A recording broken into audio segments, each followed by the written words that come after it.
said were not there. But the fact that, you know, these messages were colorating, I was like, okay, so I have to put in the work. I just don't wake up one day and I am this high value woman. I have to put in the work. And I'm thinking, shucks, man, okay. So let the work begin. What stood out for me from last week was when you said, if you want to be a pastor's wife, for example, you are going to have to do certain things that warrant you to be a pastor's wife. Yes, you are prayerful, but now you're going to have to pray a little bit more than the ordinary person. And then you spoke about the mannerisms, the dressing, and I'm thinking, and the places you can't be seen. And the places you can't be seen. And I'm just thinking, fair and fine. That's all good. Pressure without a man mfundisi manje. Or my mfundisi rather. Your pressure. Yes. Why would you put yourself through something? I was like, it's okay. I'll focus on being a high value woman in my, in my field. Yeah. And because I feel like you have to really want a certain status for you to put in all that work. Wife to a president, wife to like a man, like a highly esteemed man, wife to a senator, wife to a minister, all those high ranking places. You must really want it. And if I can even say, maybe you want to be the president yourself, maybe you want to be the senator yourself, or the minister yourself, or the pastor. Okay, yes. You want to be the one. Yes. You want to be the one. You don't always have to be the wife of. You could be the one. So, nonetheless, whether you have that status or you're the wife of someone with that status, it all comes with some requirements, and that just goes for every industry. If you're going to be let's say a doctor or like a high-powered lady in the media industry or in any industry, there are certain things that we can say no. We don't expect this type of behavior for someone who's a public figure, or for somebody with this type of status, for someone with this type of dignity. We don't expect this behavior. So anytime you want to be this high value woman, you want to be this esteemed woman, you must realize that there are boundaries. There are ways of conduct. There are things you can't just do anything. Even if you want to be a high-powered, let me say, or like an athlete, for example. Right. There are things you cannot eat. While all of us are eating burgers and pizza and all, you might have to be eating lean food or... She went to the food. Okay. Yeah. Yes, because remember, being high value, like we said, it's not just about the final outer appearance or just attaining the status. It's the character. It's the things that people do not see. It's the hours behind the scenes that we do not see. It's the time, for example, if you want to be a high-powered athlete and, you want to be high value in that athletic field, for example, well, let's just use as an example our very own Minister of Sports, Kirsty Coventry. Yes, I'm sure we spoke about Kirsty a lot today. Today? Oh, wow. I think it's her day. It's her day. It definitely is her day. But I'm sure, fine, we see the gold medal and the medals and the Zim flag going up there. But, and we can say that was, it's a high value status to achieve that, right? But then there's so many hours that we do not see behind the scenes. We don't know all the practice hours. We don't know how many even holidays she had to miss, while she was in the pool, or maybe sacrifices, things she could not eat, things she could not do, places she could not be. Maybe while everybody else was sipping on alcohol, maybe it was a restriction for her, or what, So the thing is, anything that is worth it, anything that is of high esteem, of high value, comes with boundaries, comes with certain restrictions. It comes with certain boundaries, because you cannot be great without a price. Any type of greatness is going to require a sacrifice. No one has ever become great in any field. That's in any field, without having to pay a certain price, without having to be different from the rest. You can't just do what everybody else does and have the same habits as everyone. You can't be waking up at 8 a.m. or 10 p.m. or 10 a.m. and you want to be this high-powered, high-value businesswoman. Most times these people are up maybe 5 a.m. They're already starting to plan and to strategize, So my point is, definitely being a high-valued woman has got its ways of being. Your whole mindset has to shift depending on the vision you're going for. If you've got, and I would say success is really hidden in your daily habits. There we So go. it's all in your habits. It's in those small things that you're doing daily. No one just goes. Success is hidden in your daily habits. So, Yes. so the things that we do daily, on a consistent basis, Yes. creates then who we then become in the long run. In the long run, yes. It's almost like how they talk about a journey of 1,000 miles begins with a little step, right? Or a single step, rather. No one just wakes up and then all of a sudden they're successful. If you ask them, half the time they'll tell you, oh yeah, 10 years ago, I started by doing, this day by day. Or let's say it's the perfect body, for example. It could be like, I was doing sit-ups, whether it's 20 sit-ups, 50 sit-ups daily, but it's the small things that then add up and accumulate. Maybe 2-3 years later, you're like, wow. Or maybe, for you to become the millionaire, it's like, you know what, I was saving, or I was, doing these things bit by bit, day by day. Until then you're like, wow, so anything that matters, anything of value, definitely has to be worked at bit by bit until you achieve that. All right. 0719100404 is the WhatsApp number. We are also live on Facebook. You can send your comments, your questions, or your contributions for this segment, Thoughtful Thursdays with Carol. And we're going to be covering the esteemed high value woman for a little bit until we move on to another topic. Today we are talking about a high value woman, her dressing and her physical appearance. Because we fight with this woman inside me who wants to be high value, and then there's another woman inside me who says high value for who, right? So there's that fight. And then sometimes we win at the dressing, and sometimes we fail dismally, and sometimes our appearance is on point, and at times the appearance is like Anamira Kumbero. Yes. So talk us through this high value woman, her dressing and her physical appearance. How does a high value woman dress? Okay. All right. So as I get into this, I just want to start off by saying that I truly believe that outward appearance, and by this I'm talking about your dressing, how you put yourself together, how you do your hair, your makeup, your clothes, how well they are ironed, and all, your outfits and all. I feel like your outward appearance is an outward expression of your internal environment. So I'll say that again. Sure. That your outward appearance is an outward expression of your internal environment. So I find that, like if you spend time, most times, just meditating and really thinking through, internally, you're internalizing, what? I want to look neat. I want to be neat. I want to be presentable. I want to look dignified. I want to look modest. I want to look classy. I want to, as long as you start working within yourself, I find that it then becomes a big step to achieving that outwardly.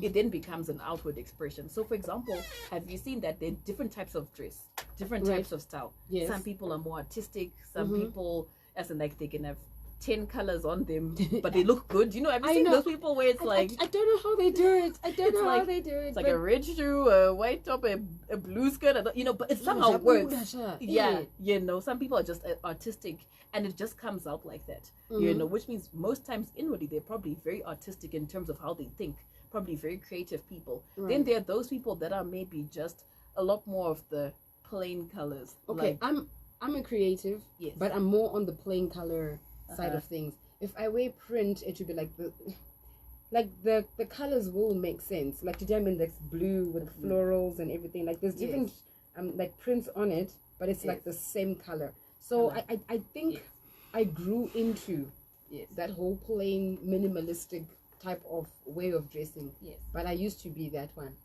Yeah. Yeah.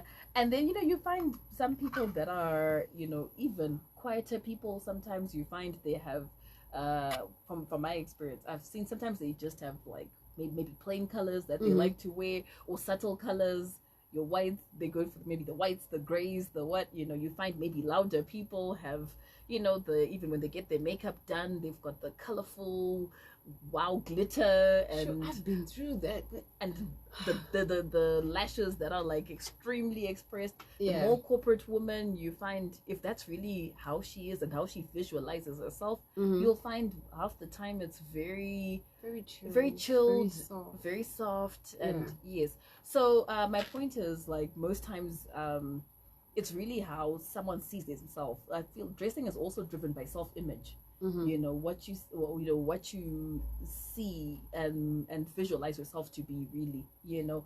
So like for me personally, I'm more 9 times out of 10 you'll find me wearing one color. You know, yes, very few times will you ever see. And I can tell them her, like, the color you will always find Carol in is it's red without a fail. And I think you found like a superpower. Yes, with the color red. What happens when you wear the color red? I feel like red fully expresses who I am, like within. It's actually an internal thing, because I know some people may see me as maybe I'm a little bit more on the chilled side, but internally I have this fire. Red. And if you're not wearing red, you will have like red nails on or a red lipstick. Absolutely. Yes, like we are not mincing our words. We are there. not mincing. All right. So being a high value woman doesn't really consider whether you are an artistic person, whether you're creative, or you're corporate and minimalistic or quiet. Your dressing must just depict that high valueness of things. Yes, that high valueness, which number one, there's dressing according to the setting. You know, there's some things that are just inappropriate no matter what setting you put Showing them in. Skin? If you show skin, let's say for a church service, it's just inappropriate. You know, if you are showing skin in a corporate environment, in a board meeting, and you've got, let's say, you know, your thighs out, it's just inappropriate. You know, no matter how cute the outfit is, or, you know, no matter how cute the miniskirt is, you know, they are cute miniskirts. But the thing is, it's just inappropriate for that setting. So then by that, you would have shown a low value behavior. Like, you know, if you come into a board meeting with high powered individuals and you're wearing the skirt that is showing all your assets, like, even the crown jewels, like the passage to the crown jewels this way, and you're like, no, we're not behaving in that manner. So the leading question then being, as a high value woman, can I show skin, or I shouldn't be seen showing skin at all? Okay, so I think I will just personally say, I'm personally because of certain values and places that I'm usually found at, I personally am not somebody who's found showing skin. I mean, well, you've known me, so I'm sure you can attest. You know, if you go on my Instagram or what, you know, you won't ever really see me showing skin like that. You know, but I mean, the day I get married, you know, yes, girl. You know, in my bedroom, in my what, you know, my point is, like, I think there are probably places, but if I was to show skin, I'll probably do it outside of the public eye, right? Like, not publicly, and not then like posted, because when this posting era, you were recently in Zanzibar for your birthday, so obviously you wore a costume. There was a piece there, there was something, but we won't see those pictures posted, but you were in that setting, dressed appropriately. Absolutely. I was in my bikini, I was in my what? Yes, absolutely. So it's just knowing where to dress in that manner. Yes. And also how to do it subtly, almost like a tender. Because I'm looking at your top. It's showing a bit of shoulder, but it's a little bit. Yeah, it's very little. Like, if it was me, I would have like I would have dropped it to the left a little bit more, but no, that's just a crazy me. But very tasteful. You know, very tender, very like, you know.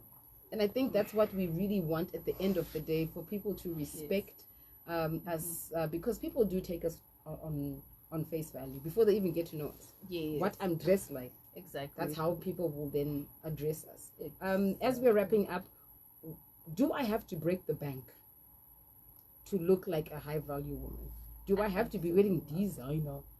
I like a high value woman, or because I know there's a girl here in the office.